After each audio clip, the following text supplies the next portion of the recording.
Merhaba arkadaşlar, kanalıma hoş geldiniz. Bugün hem kız hem erkek çocuklar için hazırlayabileceğiniz bonibon modeli hırkanın yapımını sizlerle paylaşacağım.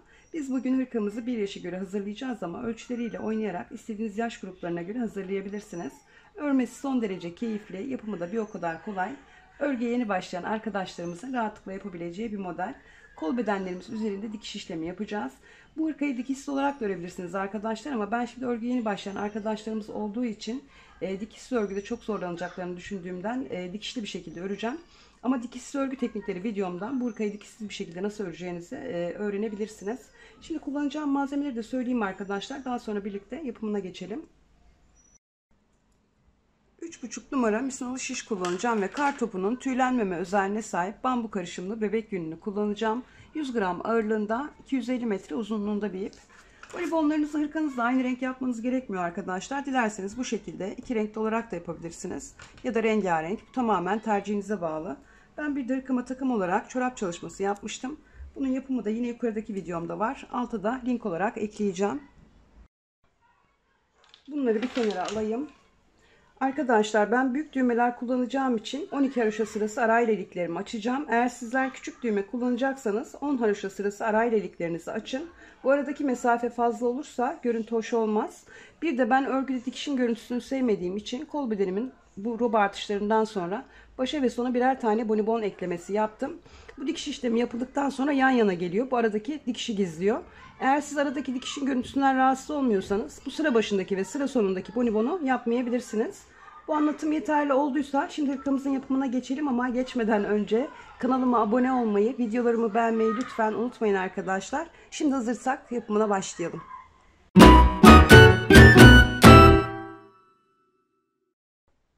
Şişime 87 ilmek atarak başladım ve 7 sıra lastik örgü ördüm. Şimdi hem roba kurulumumuzu yapacağız hem de ilk iliğimizi açacağız.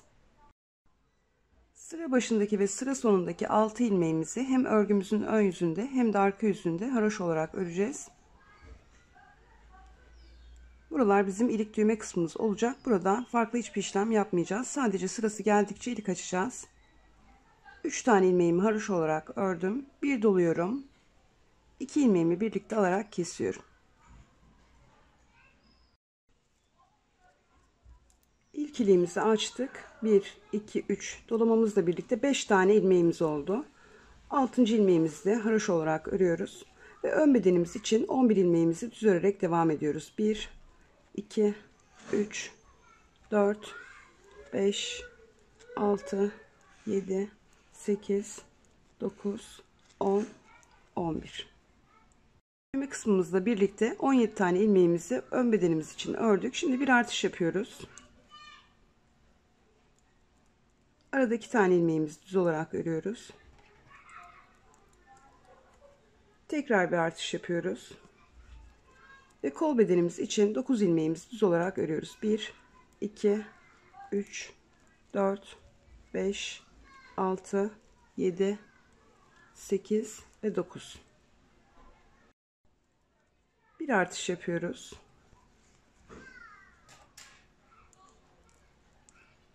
Yine arada 2 tane ilmeğimizi düz olarak örüyoruz.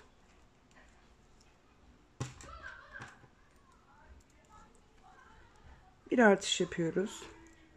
Arka bedenimiz için 27 ilmeğimizi düz olarak örüyoruz. 1, 2, 3, 4, 5, 6, 7, 8, 9, 10, 11, 12, 13, 14, 15, 16, 17,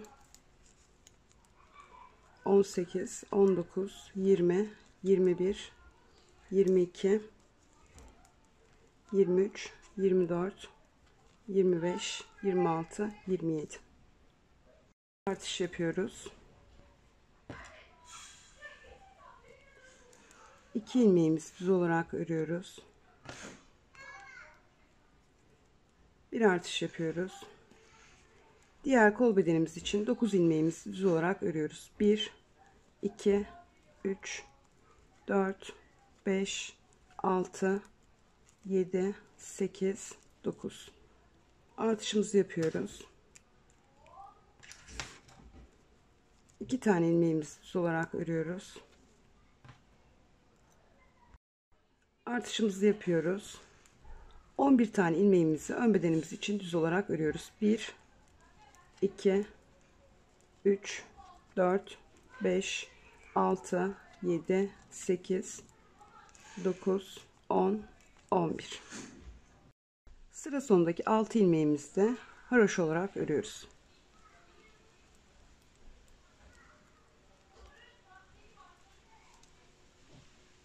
Baba kurulumumuzla birlikte ilk artış sıramızı da tamamladık. Şimdi örgümüzün arka yüzünde sıra başındaki ve sıra sonundaki 6 ilmeğimizi haroşa, aradaki ilmeklerimizin tamamını ters olarak örelim.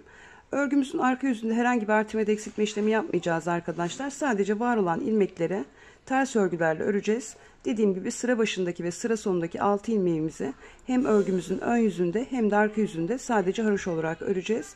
Artışlarımızı örgümüzün ön yüzünde yapıyoruz. Ayraçlarımızın sağından ve solundan. Şimdi arka sıramızı tamamlayalım ters örgülerle. Daha sonra model kurulumuzu yine birlikte yapalım. Örgümün arka yüzünü ters örgülerle tamamladım. Ön yüzümde kenardaki 6 ilmeğimi yine haroşa olarak örüyorum.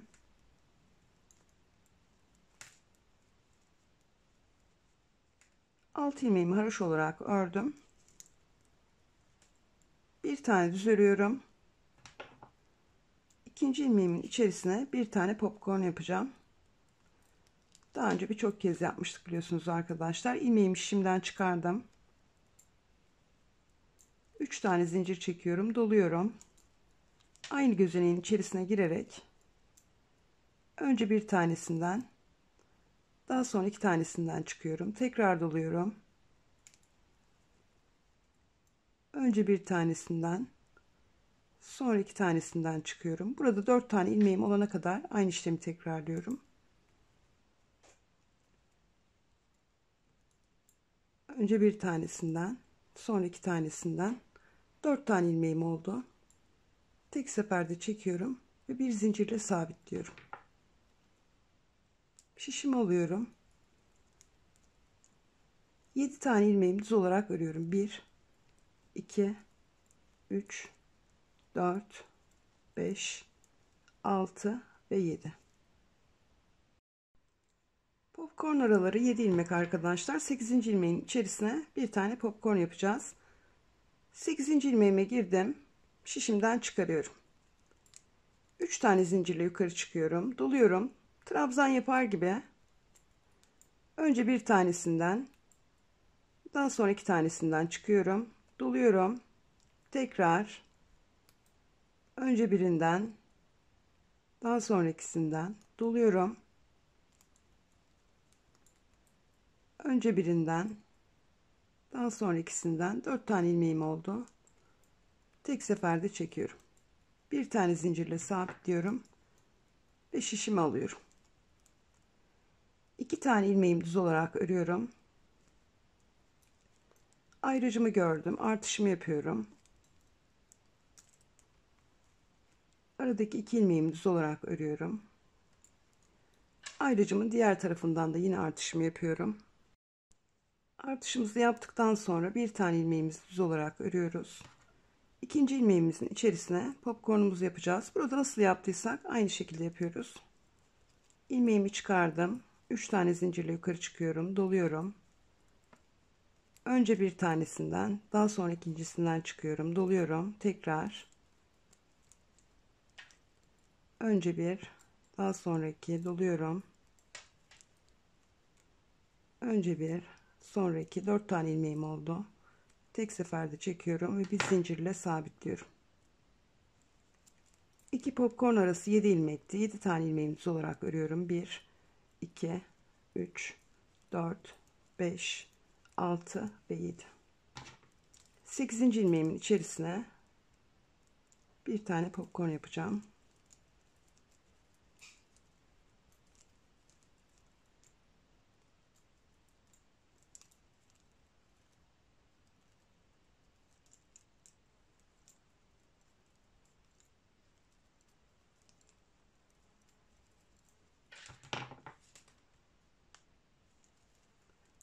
Bir tane ilmeğim kaldı. Düz olarak örüyorum.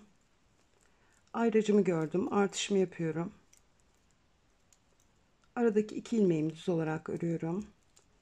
Ayrıcımın diğer tarafından da yine artışımı yapıyorum. Artışımdan sonra 6 tane ilmeğimi düz olarak örüyorum. 1, 2, 3, 4, 5 ve 6. Örgüye yeni başlayan arkadaşlarımızın daha kolay örebilmesi için iki model sırasının tamamını birlikte öreceğiz. Örgü bilen arkadaşlarımızın da çok sıkılmasını istemiyorum. Bu bölümleri hızlandırarak izleyebilirler. Şimdi arka bedenimiz için bir tane artış yaptık. 2, 4, 6 tane ilmeğimizi düz olarak ördük. 7. ilmeğimizin içerisine bir tane popcorn yapacağız. Yine diğer taraflarda yaptığım gibi 3 tane zincirle yukarı çıktım. Önce bir tanesinden, daha sonra ikisinden. Tekrar 1, 2, son kez 1, 2. 4 tane ilmeğim oldu. Tek seferde çekiyorum. Bir zincirle sabitliyorum.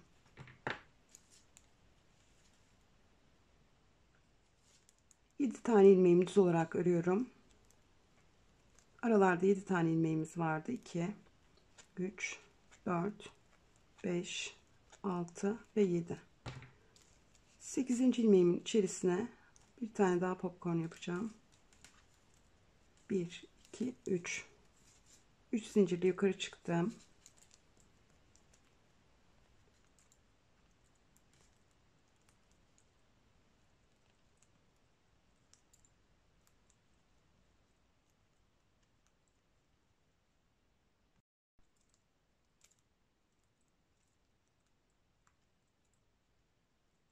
Dört tane ilmeğim olduğunda tek seferde çekiyorum ve bir zincirle sabitliyorum.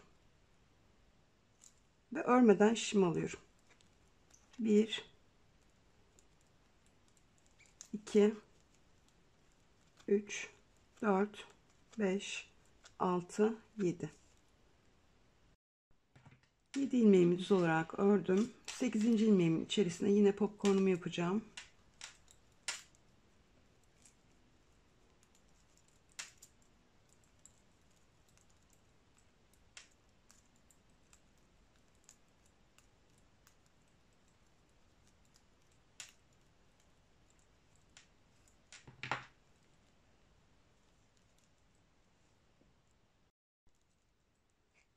Altı tane ilmeğimi düz olarak örüyorum. 2, 3, 4, 5 ve 6. Ayracımı gördüm. Bir artış yapıyorum. Örgümüzün her ön yüzüne geldiğimizde ayraçlarımızın sağından ve solundan artış yapıyoruz arkadaşlar. Bunu unutmayalım. Aradaki 2 tane ilmeğimi düz olarak örüyorum. Ayracımın diğer tarafından da yine artışımı yapıyorum. Ve bir tane ilmeğimi düz olarak örüyorum. Diğer kol bedenimde yaptığım işlemin aynısını tekrarlayacağım. Artışımı yaptıktan sonra bir tane ilmeğimi düz olarak ördüm. İkinci ilmeğimin içerisine ben bonibon diyeceğim arkadaşlar. Bir tane bonibon yapıyorum.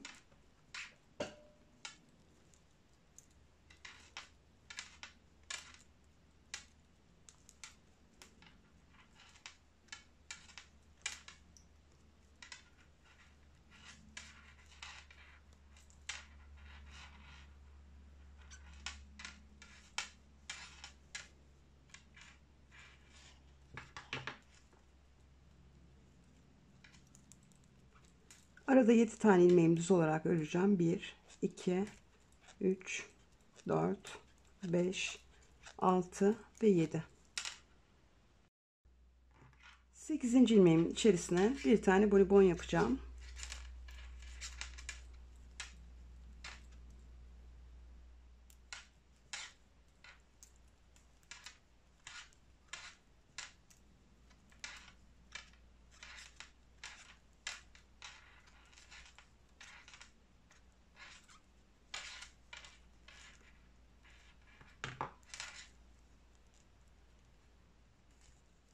Bir tane ilmeğimi düz olarak örüyorum. Ayracımı gördüm. Bir artış yapıyorum.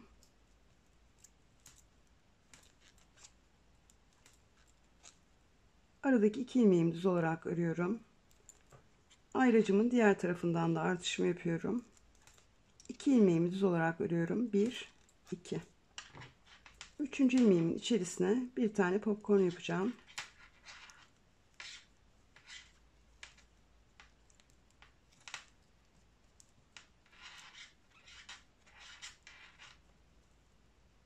O kadar çok ismi var ki arkadaşlar. Mısır patlağı, nohut, baloncuk.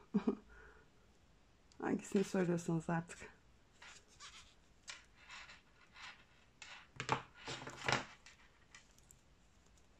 Yedi tane ilmeğim var arada. 1, 2, 3, 4, 5, 6 ve 7.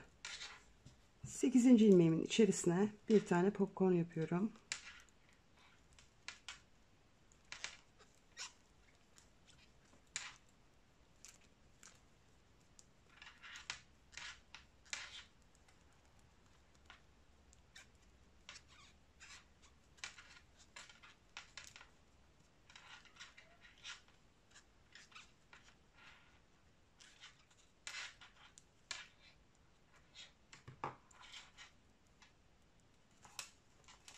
Bir tane ilmeğimi düz olarak örüyorum ve sıra sonundaki 6 ilmeğimi haroşa olarak örüyorum.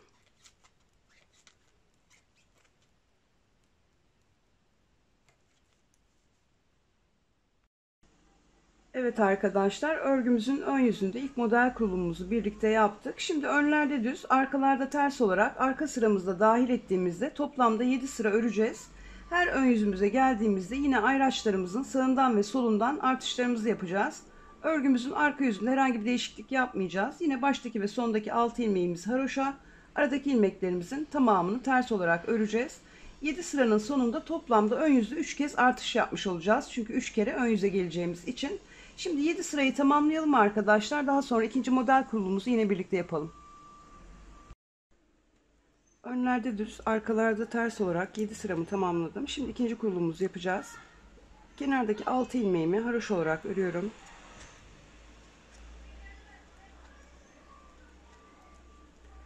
Beş tane ilmeğimi düz olarak öreceğim.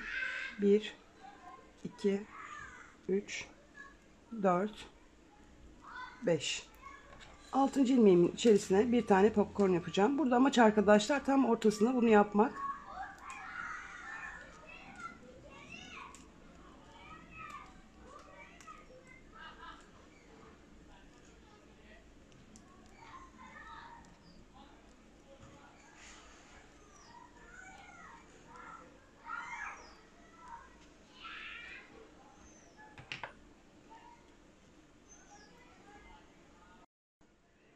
Kurulumuzu yaptıktan sonra zaten araları biliyorsunuz 7 tane ilmek. Şimdi 7 ilmeğimi düz olarak örüyorum. 1, 2, 3, 4, 5, 6 ve 7. 8. ilmeğimin içerisine yine bir tane popcorn yapacağım.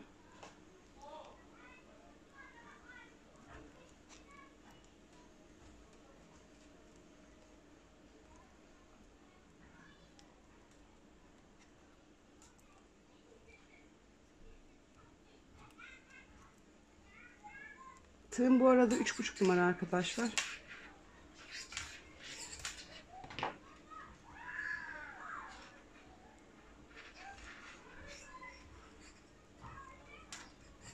İki tane ilmeğimi düz olarak örüyorum. Ayrıcımı gördüm. Artışımı yapıyorum. Aradaki 2 ilmeğimi düz olarak örüyorum. Ayrıcımın diğer tarafından da artışımı yapıyorum. Artışımdan sonra bir tane ilmeğimi düz olarak örüyorum. İkinci ilmeğimin içerisine bir tane popcorn yapacağım.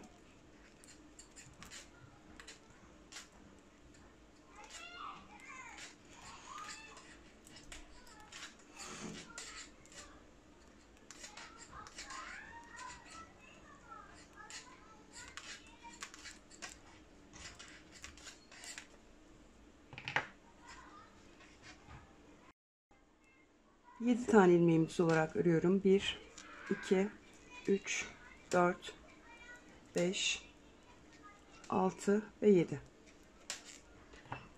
8. ilmeğimin içerisine aynı şekilde popcornumu yapacağım.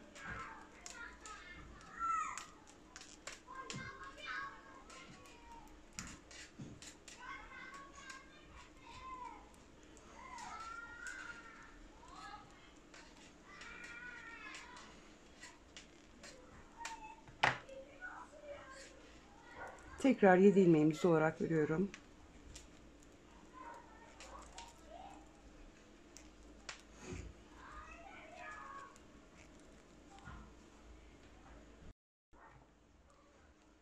8. ilmeğimin içerisine kol bedenime ait son popcornumu yapacağım. 3 tane zincirle yukarı çıktım.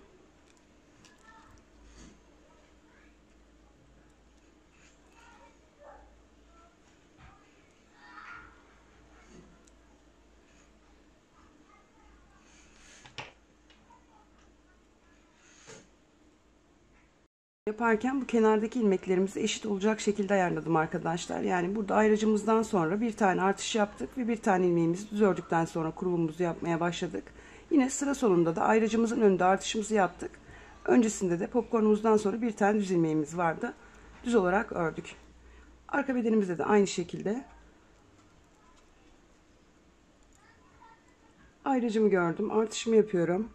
6 tane ilmeğimi düz olarak örüyorum. 1, 2, 3, 4, 5 ve 6. Sıra sonunda da yine 6 tane ilmeğim kalacak. Arka bedenime ait. Artışımdan sonra. Şimdi 6 tane ilmeğimi düz olarak ördüm. 7. ilmeğimin içerisine bir tane popcorn yapıyorum.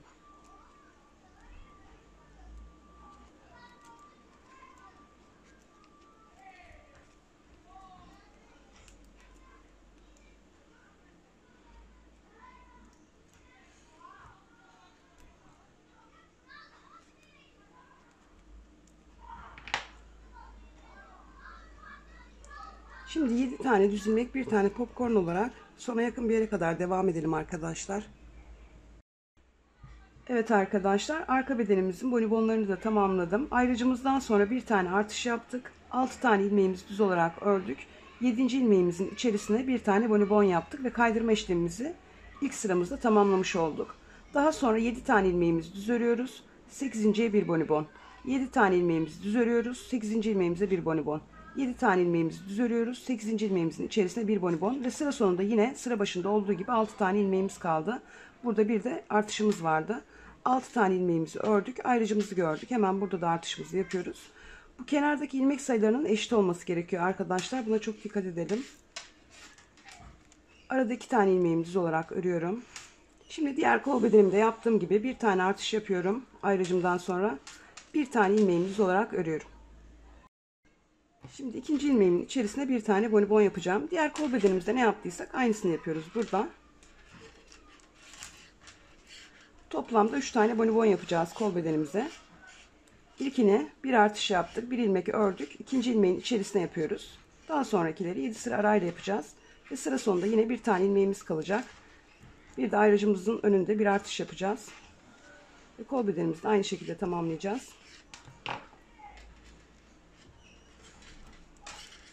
Şimdi 7 tane ilmeğimi düz olarak örüyorum.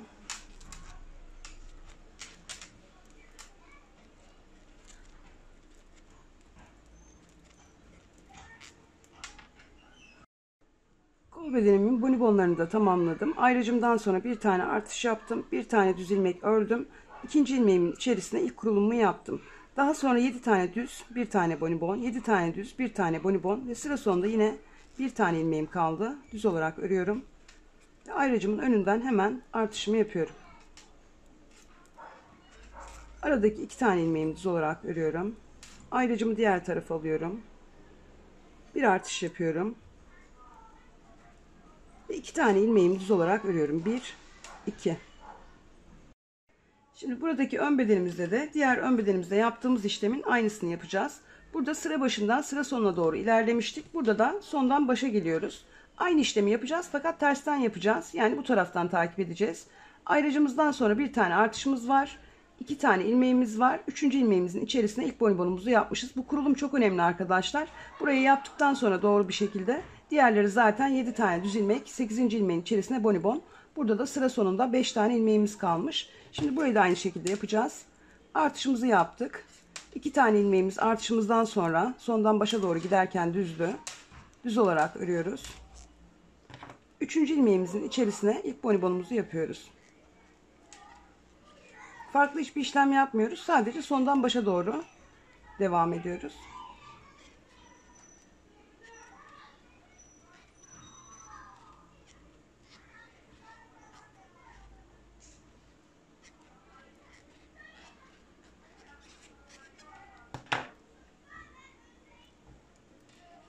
7 tane ilmeğimizi düz olarak örüyoruz.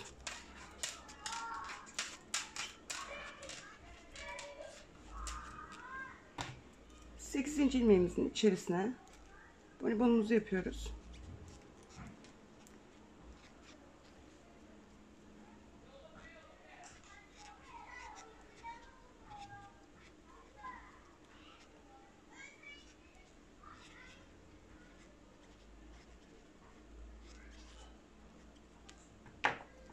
Sonda 5 tane düz ilmeğimiz kaldı. Düz olarak örüyoruz. 1, 2, 3, 4 ve 5. Kenardaki 6 ilmeğimizi haroşa olarak örüyoruz.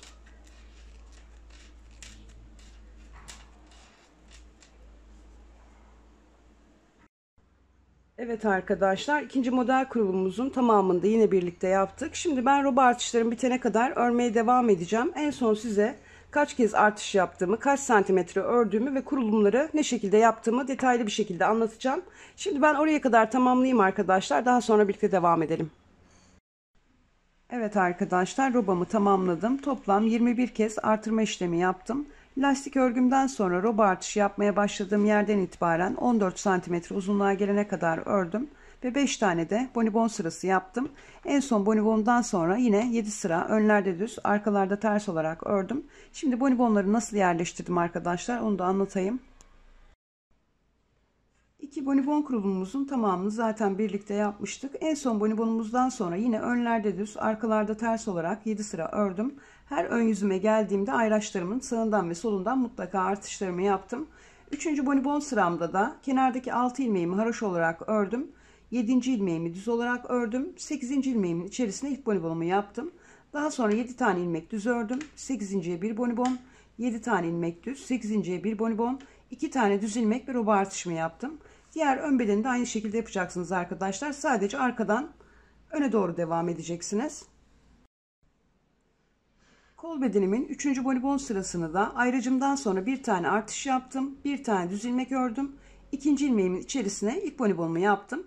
Daha sonra 7 tane ilmek düz, 8.'ye bir bonibon, 7 tane ilmek düz, 8.'ye bir bonibon, 7 tane ilmek düz, 8.'ye bir bonibon ve başta olduğu gibi bir tane düz ördüm ve bir tane roba artışı yaptım. Diğer kolumu da aynı şekilde tamamladım. Arka bedenimin 3. bonibon kurulumunu da diğerlerinde olduğu gibi yaptım. Artışımı yaptıktan sonra 6 tane ilmeğimi düz olarak ördüm. 7. ilmeğimin içerisine bir bonibon yaptım. Daha sonra 7 tane düz, 8.'ye bir bonibon olarak devam ettim. En son bonibonumdan sonra da burada yaptığım gibi 6 tane ilmeğimi düz olarak ördüm ve bir tane artış yaptım. Kol bedenlerimiz ve arka bedenimizin kurulumları hep aynı şekilde devam edecek arkadaşlar. Yani aynı sıralamayla. Ama ön bedenlerimizin sadece tek tarafından artış yaptığımız için burada kaydırma işlemi yapmamız gerekiyor. Ön bedenimizin kaydırma işlemini anlatayım arkadaşlar. Kol bedenlerimiz ve arka bedenimizin 4. ve 5. model sırasını da az önce anlattığım gibi kuracağız. Aslında ön bedenimizde de kaydırma işlemi yapmıştık 2 bonibon sırası örerek. Yine bir tekrarlayalım. İlk bonibon sıramızda biliyorsunuz kenardaki 6 haroşa ilmeğimizi ördükten sonra bir tane düz ördük. 2. ilmeğimizin içerisine bonibonumuzu yapmıştık. İkinci kurulumda da kenardaki 6 ilmeğimizi haroşa olarak ördük.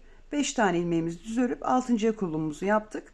Birinci sırada ikinci sırada yaptığımızı tekrar edeceğiz arkadaşlar. 3. bonibon sıramızda kenardaki 6 ilmeğimizi haroşa olarak öreceğiz. Bir tane düz örüp ikinciye bonibonumuzu yapacağız. 4. bonibon kurulumumuzda da kenardaki 6 ilmeğimizi haroşa olarak öreceğiz. 5 tane ilmeğimizi düz öreceğiz. 6.'nın içerisine bir tane bonibon yapacağız. 5. bonibon kurulumumuzda da kenardaki 6 ilmeğimizi haroşa olarak öreceğiz. Bir tane düz öreceğiz. 2. ilmeğimizin içerisine bir tane bonibon yapacağız. Ve bu şekilde tamamlayacağız. Şimdi arkadaşlar beden ayrımlarımızı yapacağız. Bu arada arkadaşlar iliklerimizi de 12 haroşa sırası arayla açacağız. Son modelimden sonra önlerde düz, arkalarda ters olarak 7 sıra ördüğüm için bu sıramda da yine modelimi uygulayarak devam edeceğim.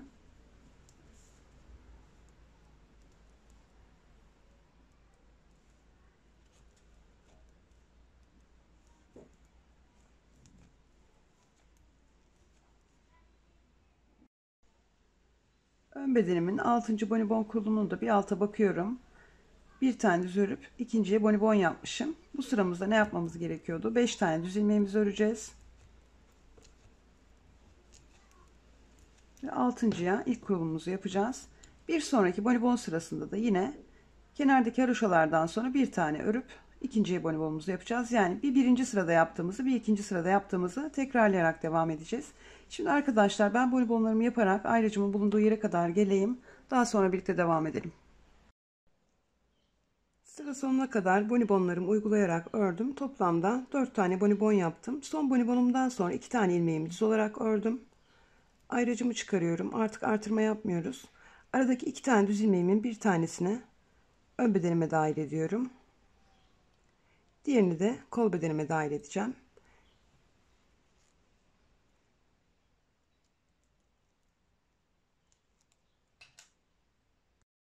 Şimdi burada da bonibon kurulumumuzu yapacağız. Bir tane ilmeğimi düz ördüm. İkinci ilmeğimi de yine düz olarak örüyorum. Üçüncü ilmeğimin içerisine bir tane bonibon yapacağım.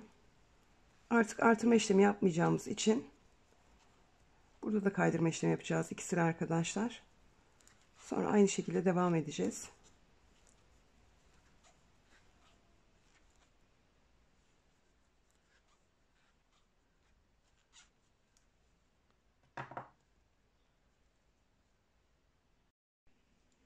İki tane ilmeğimi düz olarak ördüm. Üçüncü ilmeğimin içerisine ilk bonibonu yaptım. Şimdi bonibonlarımı arkadaşlar ayracıma yakın bir yere kadar yapayım. Daha sonra birlikte devam edelim. Kol bedenime ait bonibonlarımı tamamladım. 1, 2, 3, 4, 5, 6, 7. 7 tane bonibon yaptım. Sıra sonunda bir tane düz ilmeğim kaldı. Düz olarak örüyorum. Burada da yine iki ayracımın arasında bulunan 2 tane düz ilmeğimin bir tanesini kol bedenime dahil ediyorum. Diğer bir tanesini de arka bedenime dahil edeceğim. Şimdi buradaki ayracı çıkarayım arkadaşlar. Kafanız karışmasın. Bir taneyi arka bedenime dahil ediyorum. Ayracımı buraya taktım. Arkadaşlar artık örgümüze bu iki ayracımızın arasında bulunan kol bedenimize ait ilmeklerimizle devam edeceğiz. Yine önlerde düz, arkalarda ters olarak 7 sıra ördükten sonra bonibonlarımızı uygulamaya devam edeceğiz.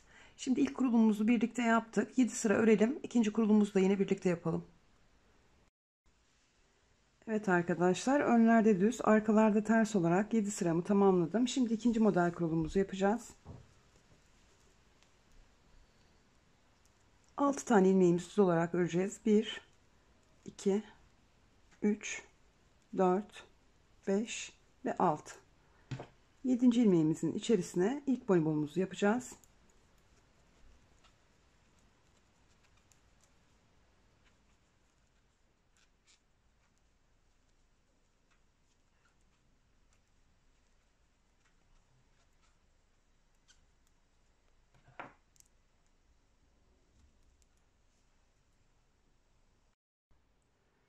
Ayrımlarımızdan sonra kol bedenimizin ikinci kurulumunu da yaptık. Artık bu şekilde devam edeceğiz arkadaşlar. Bundan sonraki kurulumda bu ilk yaptığımız gibi 2 tane ilmeğimizi düz öreceğiz. Üçüncüye bonibonumuzu yapacağız. Bir sonraki kurulumda da yine buradaki 6 tane ilmeği düz olarak öreceğiz. 7.'ye bonibonumuzu yapacağız. Yani bir üçüncüye, bir yedinciye, bir üçüncüye, bir yedinciye olarak devam edeceğiz. Toplamda bonibon sıramız 11 olana kadar aynı işlemleri tekrarlayalım. Daha sonra birlikte devam edelim. Evet arkadaşlar, kol bedenimi 11 bonibon sırası ördüm. Şimdi 8 tane ilmek eksilteceğiz. Örgümün ön yüzünde 11. bonibon kurulumumu yaptıktan sonra örgümün arka yüzünü ters olarak ördüm. Ön yüzümde kesme işlemimi yapacağım. Kaç ilmek arayla yaptığınızın bir önemi yok arkadaşlar. Önemli olan 8 tane ilmek eksiltmiş olmanız. 5 tane ilmeğimi düz olarak ördüm. 2 ilmeğimi birlikte alarak kesiyorum. Birinci kesimimi yaptım. 3 tane ilmeğimi düz olarak ördüm. 2 ilmeğimi birlikte alarak kestim. İkinci kesimimi yaptım. 3 tane düz ördüm. 2 ilmeğimi birlikte alarak kestim. Üçüncü kesimimi yaptım. 3 tane düz ördüm. 2 ilmeğimi birlikte alarak kestim. Dördüncü kesimimi yaptım.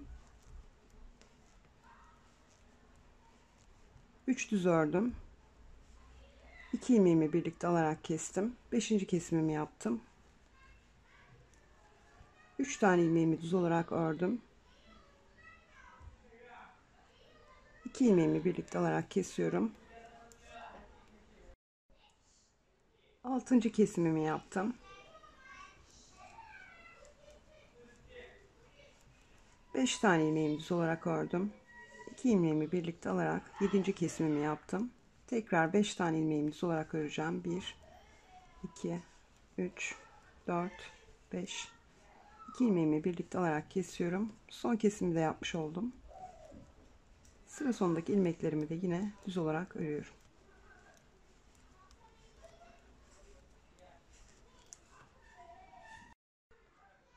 Kesimlerimizi tamamladık. Artık mevcut ilmek sayımızla bir ters bir düz tekli lastik olarak devam edeceğiz.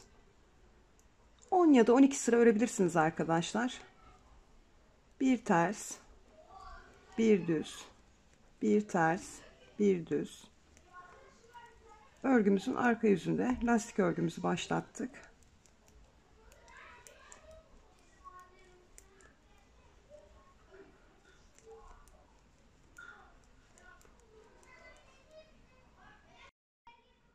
Arkadaşlar tekli lastik örgüyü zaten birçoğumuz biliyoruz. Hem örgümüzün ön yüzünde hem de arka yüzünde düz olan ilmeklerimizi düz, ters olan ilmeklerimizi ters olarak öreceğiz. Yaklaşık 10 sıra ördükten sonra örerek kesme tekniğiyle ilmeklerimizi kapatacağız. Ben şimdi 10 sıramı tamamlayayım. Daha sonra kesme işlemini yine birlikte yapalım. Evet arkadaşlar, tekli lastik örgümü tamamladım. Örgümüzün arka yüzünden lastik kurulumu yaptığımız için ön yüzünden kesme işlemi yapacağım için toplamda 11 sıra lastik örgümü ördüm. Şimdi örerek kesme tekniğiyle ilmeklerimi kapatacağım. İlk ilmeğim ters, ters olarak alıyorum. İkinci ilmeğim düz, düz olarak örüyorum. Arkadaki ilmeğimi öndeki ilmeğimin üzerinden atlatıyorum. Ters ilmeğimi ters olarak örüyorum. Arkadaki ilmeği öndeki ilmeğin üzerinden atlatıyorum. Yani düzleri düz, tersleri ters olarak öreceğiz. Düz ilmeğimi düz olarak ördüm. Arkadaki ilmeğimi öndeki ilmeğimin üzerinden atlattım. Ters ters örüyorum. Arkadaki ilmeğimi üzerinden atlatıyorum. Kesimimizi de bu şekilde tamamlayalım. Evet arkadaşlar, lastik örgümün kapatma işlemini tamamladım. İpimi de biraz uzun bırakarak kestim. En son dikiş işlemimi bu ipimle yapacağım. Şimdi diğer kol bedenimizi de ayıralım. Arkadaşlar ben yine aynı şişimle örmeye devam edeceğim. Sizler isterseniz bu örmüş olduğumuz ön bedeni yardımcı bir aparat alabilirsiniz. Ya da diğer kol bedenini farklı bir şişle örebilirsiniz. Ben şimdi fazla şiş kullanamıyorum. Masaya temas ettiği zaman çok ses çıktığı için. Şimdi arka bedenime ait ilmeklerime boş bir şekilde şişimi alacağım.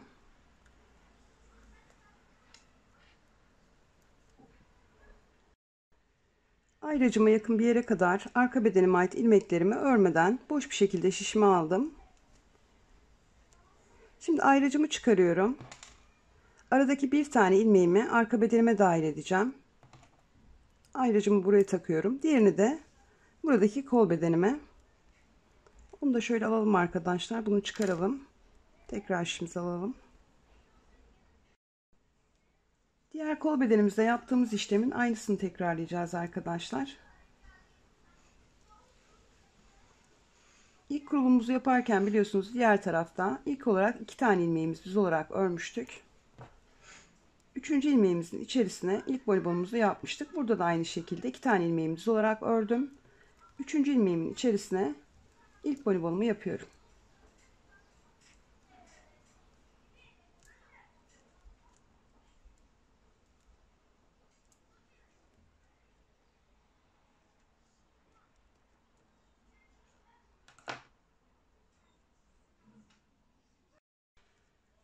Arkadaşlar başta kaydırma işlemimizi yaptık. Artık 7 tane düz ilmek, 8.'ye bir bonibon, 7 tane düz ilmek, 8.'ye bir bonibon. Bu şekilde ayracımın bulunduğu yere kadar öreyim. Daha sonra buradaki işlemi de yine birlikte yapalım. Evet arkadaşlar, kol bedenime ait bonibonlarımı tamamladım. En son bonibonumdan sonra bir tane düz ilmeğim kaldı. Düz olarak örüyorum. Bu sıra başındaki gibi arkadaşlar 2 tane ilmeğimizin kalması lazım sıra sonunda. 2 tane ilmekten sonra 3. ilmeğimize bonibon yapmıştık. Burada da bonibonumuzdan sonra bir tane ilmek düz ördük. İki ayracımızın arasında bulunan 2 tane düz ilmeğin bir tanesini kol bedenimize dahil ediyoruz. Diğerini de diğer ön bedenimize dahil edeceğiz. Şimdi buradaki ayracı çıkarayım ben.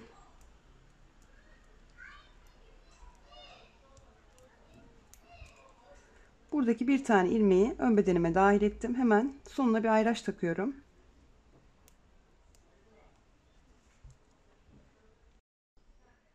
Ayracımızın bu tarafındaki ön bedenimize ait ilmeklerimizle herhangi bir işimiz yok. Biz bu kol bedenimize ait olan ilmeklerimizi yine modelimizi uygulayarak diğer kol bedenimizde olduğu gibi örmeye devam edeceğiz.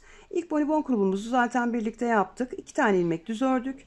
3. ilmeğin içerisine ilk bonibonumuzu yaptık ve kaydırma işlemimizi gerçekleştirmiş olduk. Daha sonra zaten 7 tane düz ilmek, 8. bonibon, 7 düz ilmek, 8. bonibon bu şekilde devam edecek. 7 sıra sonra da yine diğer kol bedenimize yaptığımız gibi baştaki 6 ilmeği düz olarak öreceğiz. 7. ilmeğin içerisine ilk bonibonumuzu yapacağız ve kaydırma işlemimizi o şekilde tamamlayacağız. Daha sonra dediğim gibi 7 düz ilmek, 1 bonibon bu şekilde devam edecek. 11 bonibon sıramız olana kadar aynı şekilde örelim arkadaşlar. Daha sonra biliyorsunuz 8 tane ilmek eksiltmiştik. Aynı şekilde ilmeklerimizi eksiltip 11 sıra lastik örgü ördükten sonra örerek kesme tekniğiyle ilmeklerimizi kapatalım. Daha sonra beden örgümüze devam edelim. Evet arkadaşlar, diğer kol bedenimi de aynı şekilde örerek tamamladım. Bonibonlarımızı orantılı bir şekilde yerleştirdiğimiz için kusursuz bir görüntümüz oldu. Sıra başında ve sıra sonunda da eşit sayıda ilmeğimiz kaldı. Bunu başlangıçta planlamamız gerekiyor. Roba kurulumu yaparken bedenlere vereceğimiz ilmek sayılarını sonuna düşünerek hesaplamalıyız ki görüntümüz bu şekilde muntazam olsun. Aksi takdirde bonibonlar üst üste gelebilir. Sıra başındaki ve sıra sonundaki ilmekler birbirine tutmayabilir. Sonuç olarak boşa giden zaman, ziyan olan emek. Şimdi daha farklı yaş grupları için yapacak arkadaşlar bu söylediklerimi dikkate alırlarsa daha güzel sonuçlar elde edeceklerdir. Şimdi ne yapmıştık arkadaşlar? Kısaca bir hatırlayalım. 21 kez roba artışımı uyguladıktan sonra ön bedenimde bulunan 38 ilmeğimi model sıramda olduğum için modelimi uygulayarak ayracımın bulunduğu yere kadar ördüm. İki ayracımın arasında bulunan 2 tane düz ilmeğimin bir tanesini ön bedenime, diğerini kol bedenime dahil ettim. Şu an ön bedenime ait 39 tane ilmeğim var şişimde. Kol bedenimiz artışlarımızla 51 ilmek olmuştu.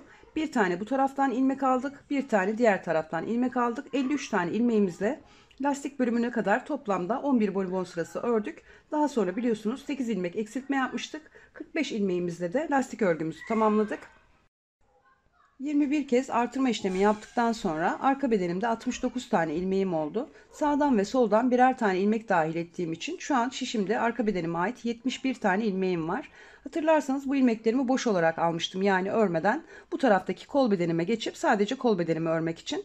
Buradaki kol bedenimi de tamamladım. Şimdi bu tarafı ördüğümüz için arkadaşlar arka bedenimizden ipimizi takacağız ve diğer ön bedenimizi örerek devam edeceğiz. Arka bedenime ipimi taktım. Şimdi 3 tane bu taraftan, 3 tane de sıra sonundan ilmek eksiltmesi yapacağım.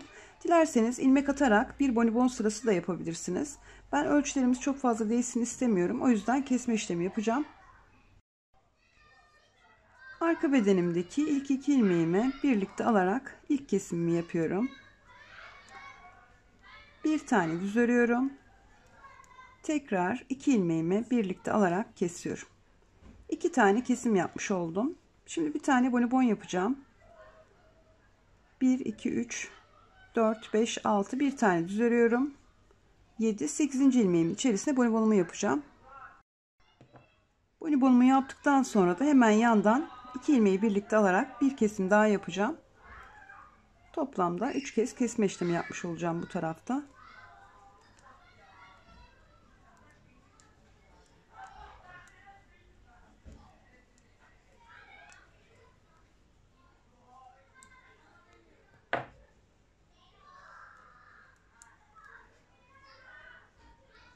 Bonibonumu yaptım. Şimdi yine 2 ilmeğimi birlikte alarak kesiyorum. Şimdi 7 tane düz ilmek öreceğim. 8.'ye bir bonibon ve bu şekilde diğer ayracımın bulunduğu yere kadar öreyim arkadaşlar. Orada da aynı işlemi birlikte yapalım.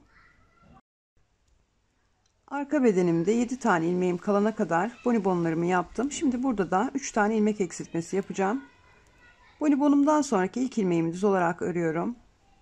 2 ilmeğimi birlikte alarak kesiyorum. Bir tane ilmek düz örüyorum. 2 ilmeği birlikte alarak kesiyorum. Son ilmeğimi yine düz olarak örüyorum. Şimdi diğer ön bedenimi birleştirirken aynı zamanda son kesimimi de orada yapacağım. Bir tane düz örüyorum. 2 ilmeğimi birlikte alarak 3. kesimimi de yapıyorum. Şimdi sayıyorum. Bonibonumu yaptıktan sonra 1 2 3 4 5 6 7 7 tane ilmeğimi düz olarak örmüşüm. 8. ilmeğimin içerisine bonibonumu yapıyorum. Artık artırmada eksiltme işlemi yok arkadaşlar. Sadece modelimizi uygulayarak örgümüze devam edeceğiz.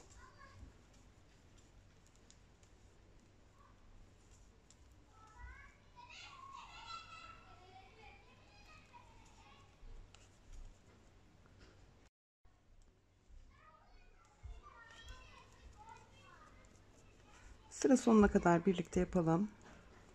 Tekrar 7 ilmeğimi düz olarak örüyorum. 8. ilmeğimin içerisine bonibon'umu yapacağım.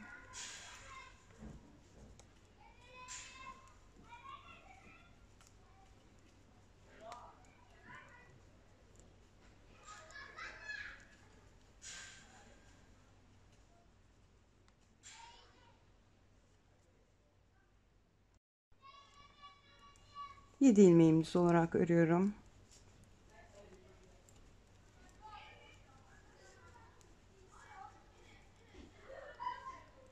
Sekizinci ilmeğimin içerisine bonibon'umu yapıyorum.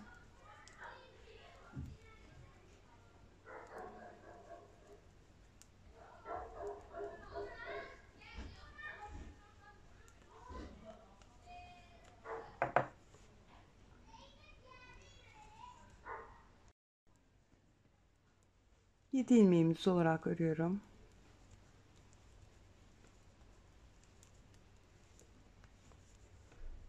Sekizinci ilmeğimin içerisine son bonibon'umu yapacağım.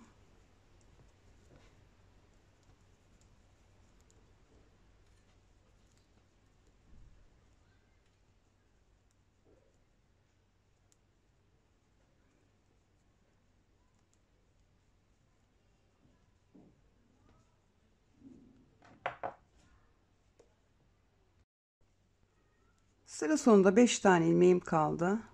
Düz olarak örüyorum. Sondaki 6 ilmeğimi yine haroşa olarak örüyorum.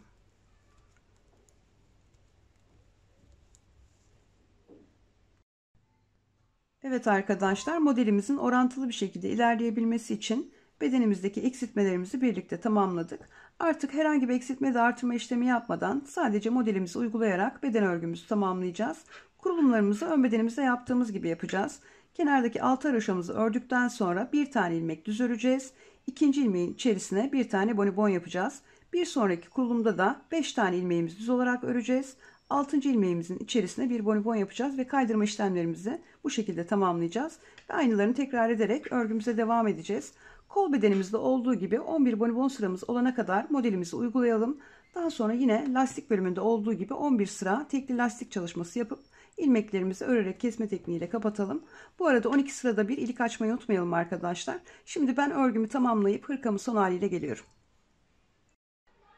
Evet arkadaşlar, hırkamız son haliyle hazır. Şimdi ölçülerini de vereyim. 31 santimetre uzunluk,